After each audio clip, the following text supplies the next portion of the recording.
Day 4, and you guessed it, another day over 40 degrees. Most of the day we'll have the cars driving through far western Queensland before dropping back into New South Wales later in the afternoon. This remote country is tough and hostile at the best of times, so caution needs to be taken. What probably stands the Great Endeavour Rally out, apart from most charity motoring events, is probably its challenge and toughness, if you like. They're sort of conventional motor cars, but very well prepared, because we use some very harsh terrain and territory. So it's not a race or speed event. The objective is to get through and maintain your vehicle. The challenge is just getting your car through and getting it to the finish line safely. You know, basically the entrance, just the tougher the better. They just love it, so they just can't get it hard enough. It's the exhaust, it's just dropped down, and given we're so low to the ground anyway, I don't think we can live with that. How are you going to fix it?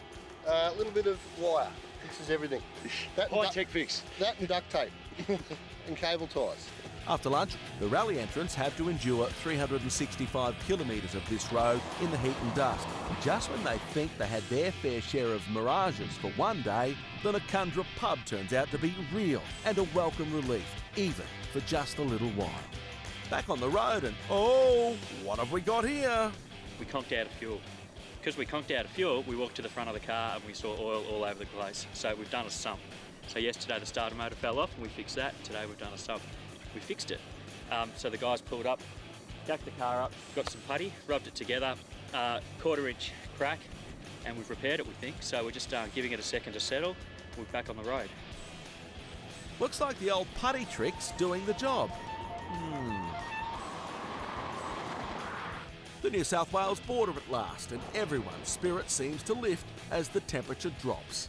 The change of scenery and the short run into Tibooburra is a welcome relief.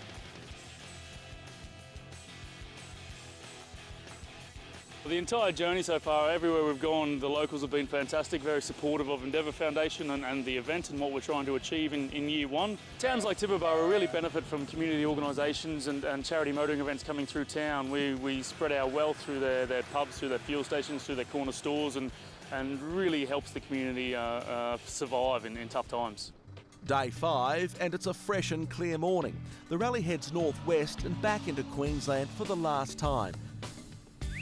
The country changes again, this time sandhills and spin effects as far as the eye can see. I bet the crews are relieved they're not pushing their cars through this sand in 40-degree heat. Finally, the Great Endeavour Rally reaches its most westerly point, Cameron Corner, where the borders of New South Wales, Queensland and South Australia meet.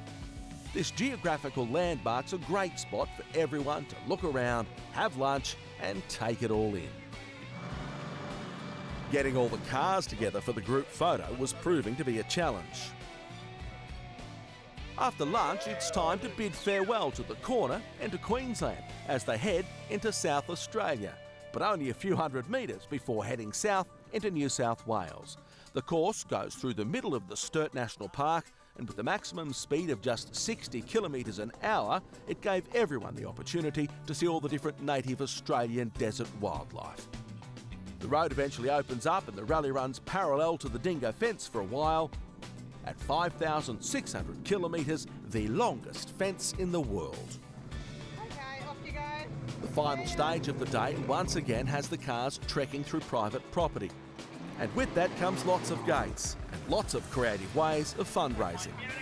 $10 and we'll unlock it for you right here, right now. There's your checkpoint on the other side. Be quick. Go. Go, go, go, go! Pack saddle. And everyone gets in early, just as well, because some cars are in need of serious repairs. This is bush mechanics at its best. Hands like a surgeon. It was just one of those nights where everyone wanted to celebrate the milestone that was reached that day. The locals even came along and dressed for the occasion. After a late night, some still had repairs to do at sunrise to prepare for another big day. We're replacing the brake line for the second time in 2 days. We had a point that was rubbing, and with the corrugations it just works itself loose and snap the pipes.